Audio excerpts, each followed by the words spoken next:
Bismillahirrahmanirrahim. This is Mohammed Waseem. You watching my YouTube channel PK Mind and Facebook page PK Mind.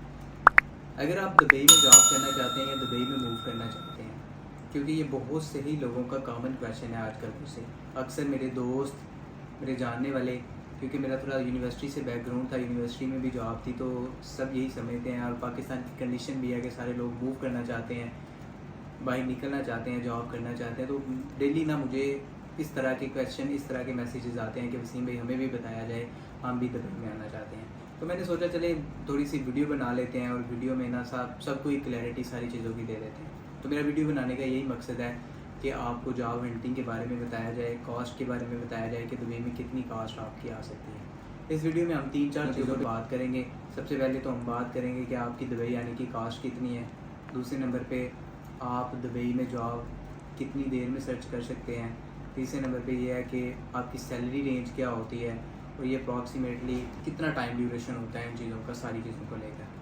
तो सबसे पहले अगर मैं बात करूँ आपके दुबई आने की, आपके यूए में मूव करने की, तो मेरी आप सारे ही दोस्तों से, जो भी मेरे करीबी जानने वाले हैं और जो भी मुझे देख रहे हैं, जो भी दोस्त हैं, क्योंकि मैं आप लोगों के साथ अपना एक्सपीरियंस शेयर कर रहा हूँ, अपने दोस्तों का एक्सपीरियंस शेयर कर रहा हूँ। तो सबसे पहले अपनी मुकम्मल तैयारी के साथ हैं।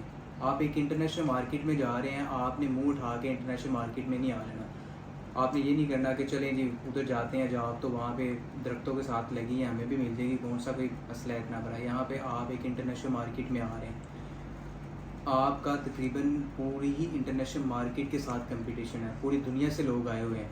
तो सबसे पहले मुकम्मल तैयारी करें। आपकी जो इंग्लिश है वो हाई प्रोफेशनल इंग्लिश होनी चाहिए, क्योंकि आपने यहाँ पे एक अंग्रेज़ को भी आपने आके कम्पीट करना है और एक अरबिक कम्पीट करना है और उसके बाद एक इंडियन को भी कम्पीट करना है जो इंग्लिश में हमसे बहुत ज़्यादा आगे हैं। उसके बाद कोशिश करें कि आपके पास कोई स्किल हो। अगर आपके पास पाकिस्तानी एक्सपीरियंस भी है तो वो यहाँ पे एक्सपीरियंस काउंट नहीं होता, आपका जो एक्सपीरियंस है वो दुबई का ही एक्सपीरियंस काउंट किया जाता है। तो ये सारी चीज़ें माइंड में बैठाएं, प्लानिंग करें। अपनी आपकी जितनी भी डिग्रीज़ हैं उन सारी डिग्रीज़ को अटेस्टेड करवाएं बाकायदा, ताकि आपको यहाँ पर आके किसी भी किस्म की कोई भी मुश्किल ना हो। एक बात यहाँ पे मैं आपको थोड़ी सी ऐड करता जाऊँ कि यहाँ पे बैठ के आपको अगर किसी ने वीज़ा सेल करना है तो वो आपको बहुत ख्वाब दिखाएगा कि ऐसे है वैसे है, लेकिन आपको यहाँ पे आके सब कुछ खुद ही करना पड़ेगा। अब मैं अगले स्टेप की तरफ बढ़ता हूँ कि आपको यहाँ पे दुबई में कॉस्ट कितनी पड़ती है। अगर आप दुबई में विज़िट वीज़े पे आ रहे हैं तो आपको तकरीबन 2 माह का विज़िट वीज़ा निकलवाना पड़ेगा। उस विज़िट वीज़े की कास्ट जो है 60 से 70 हज़ार विज़िट वीज़े की कास्ट है। उसके बाद टिकट लगा लें, 70 से 80 हज़ार की टिकट होगी, मीन कि आपका 1,40,50 हज़ार में विज़िट वीज़ा लग जाएगा दुबई। और फिर उसके बाद अगर आप ज़्यादा देर आपको लगता है कि मैं रिस्क नहीं लेना चाहता विज़िट वीज़े के बाद, उसके बाद मुझे दोबारा ना निकलवाना पड़े, तो आप किसी से आज़ाद वीज़ा, जिसे हम फ्रीलांस वीज़ा बोलते हैं, एम्प्लॉयमेंट वीज़ा ले लेते हैं 2 साल का, वो वीज़ा आपको 4.5 से 5 लाख रुपये में मिल जाएगा। ये आपकी यहाँ पर दुबई आने की कास्ट होगी जो इनिशियली जब आप एयरपोर्ट से दुबई में एंटर हो जाते हैं तो फिर पार्टी, असल पार्टी फिर तब स्टार्ट होती है। जब आप यहाँ पे एंटर हो जाते हैं तो आपके पास 2 ऑप्शन होती हैं, या तो आप किसी दोस्त के पास रुकते हैं, या अपने किसी रिलेटिव के पास रुकते हैं, या अपनी अकामोडेशन जो आपकी रहायश है उसको खुद अरेंज करते हैं। अगर तो आप किसी दोस्त के पास रुक रहे हैं तो वो आपको 1 महीना बर्दाश्त कर लेगा मैक्सिमम, क्योंकि यहाँ पे आपको पता है कि सारे लोग कमाने के लिए आए होते हैं और किसी भी की जेब इतनी अफोर्ड नहीं कर रही होती कि वो अपने किसी दूसरे बंदे को भी साथ में बर्दाश्त कर सके। तो बेहतर यही होता है कि आपको अपना एक्सपेंस खुद ही बियर करना पड़ता है। तो यहाँ पर अगर मैं कास्ट की बात करूँ कि अगर आप तो जो दुबई के मशहूर एरियाज़ हैं जहाँ पर आपको रह के आपकी ट्रांसपोर्टेशन की कास्ट बढ़ सकती है, वो डेरा है, मदीना है, सतवा है, उसके बाद करम है, मरीना है, ये ऐसे इलाके हैं जहाँ पर आपकी जो ट्रेन है, जो मेट्रो ट्रेन और बसेज हैं, इजीली आपको अवेलेबल होती हैं, आपको ज़्यादा टैक्सी हायर नहीं करनी। यहाँ पर जो आपको एवरेज कास्ट पड़ती है वो तकरीबन 300 से लेकर 700 दिरहम तक होती है, जिसमें आपको एक इजीली अच्छी बेड स्पेस मिल जाती है। तो इसका मतलब यही है कि आप जितना गुड़ डालेंगे उतना ही मीठा होगा। तो ये आपकी बेड स्पेस की कास्ट है। उसके बाद इसके बाद आपकी जो खाने की कास्ट है वो लगा लें, आपको वह 150 दिरहम से लेकर तकरीबन 200-250 दिरहम तक आपको खाने की कास्ट भी बियर करनी पड़ेगी। उसके बाद आ जाता है आपके ट्रांसपोर्टेशन का खर्चा, क्योंकि आपने ज़ाहिर सी बात है जॉब हंटिंग करनी है, आपने इलाके घूमने हैं दुबई के, आपको कहीं से मेल आ रही है, आपको वहाँ अगर तो आप टैक्सी लेते हैं तो ये तो आपका 200 दिरहम 1 दिन में लग जाएगा। तो इससे सबसे बेहतरीन ऑप्शन ये होती है कि आपके पास मेट्रो कार्ड हो और आप मेट्रो बसेस को यूज़ करें और मेट्रो बसेस को इस्तेमाल करके फिर आप अपने इंटरव्यूज़ देने के लिए जाएँ।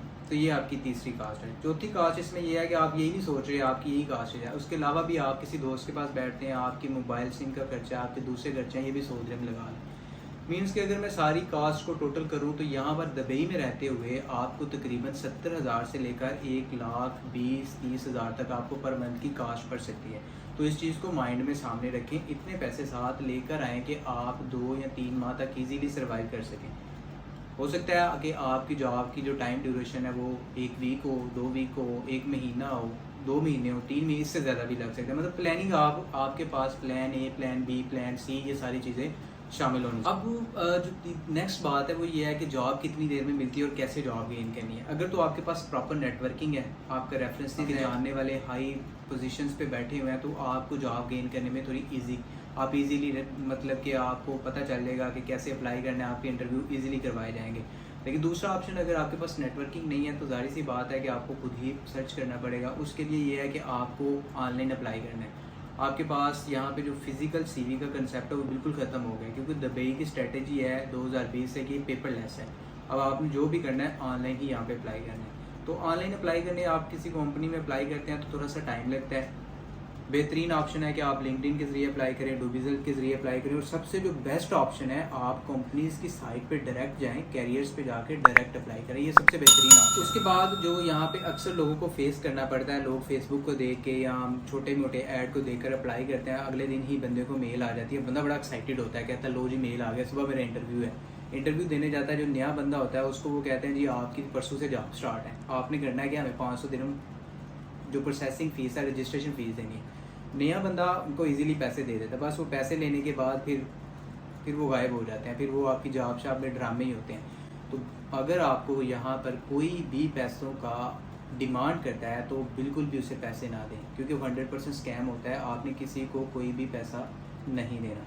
जो प्रोफेशनल मेल होगी, आपको वो मेल आती है, मेल को बाकायदा रिव्यू करें, उसको गूगल करें, गूगल में उसके रिव्यू चेक करें, आपको उसी टाइम पे पता चल जाएगा कि ये जॉब रियल है। उसके बाद जो नेक्स्ट लोगों का सवाल है कि सैलरी रेंज कितनी होती है। अगर तो आपने BBA किया है, MBA किया है या BSIT किया है और आपकी जॉब किसी अच्छी मल्टीनेशनल कंपनी में होती है, किसी अच्छी कंपनी की मैं बात कर रहा हूँ, तो आपकी जो स्टार्टिंग सैलरी है एक फ्रेश बंदे की वो 4,000 से लेकर 6,000 दिरहम तक लग सकती है, अगर आपके पास ये डिग्रीज से हैं और आपकी जॉब मैं दोबारा एक्सप्लेन कर रहा हूँ किसी अच्छी कंपनी में लगती है, तो ये आपकी सैलरी रेंज हो सकती है। और याद रखिए कि यहाँ पर जो आपकी सैलरी है ना, वो आपकी दुबई के एक्सपीरियंस के सेट की जाएगी। अगर पाकिस्तानी एक्सपीरियंस 10 साल का भी है तो वो उसको काउंट नहीं किया जाएगा। एट द एंड मैं अपनी वीडियो के एंड पे दोबारा आप लोगों से यही गुजारिश करता हूँ कि अगर आपने दुबई में आना है तो दोबारा बाकायदा प्लानिंग करके आएँ। आपको पता होना चाहिए कि मेरी जेब में कितने पैसे हैं, मैंने कितनी देर वहाँ पर सर्वाइव करना है, मेरे लोगों के साथ मेरा कंपटीशन क्या है, इन सारी चीज़ों को सामने रख के फिर दुबई में मूव करें, क्योंकि यहाँ पे कंपटीशन है, आप एक इंटरनेशनल मार्केट को कम्पीट कर रहे हैं। मैं उम्मीद करता हूँ कि जितने भी मेरे दोस्तों के सवाल थे या जितने भी आप सब मुझे देख रहे हैं, आप लोगों के जहन में सवाल है वो कंप्लीट मैंने उनको आंसर करने की कोशिश की होगी। अगर फिर भी आपका कोई क्वेश्चन है तो आप मुझे कमेंट में पूछ सकते हैं, और अगर आप चाहते हैं कि आपको इस तरह की मज़ीद वीडियोस मिलती रहें तो हमारे चैनल को ज़रूर सब्सक्राइब करें और हमारे फेसबुक पेज को भी ज़रूर फॉलो करें। Thank you so much.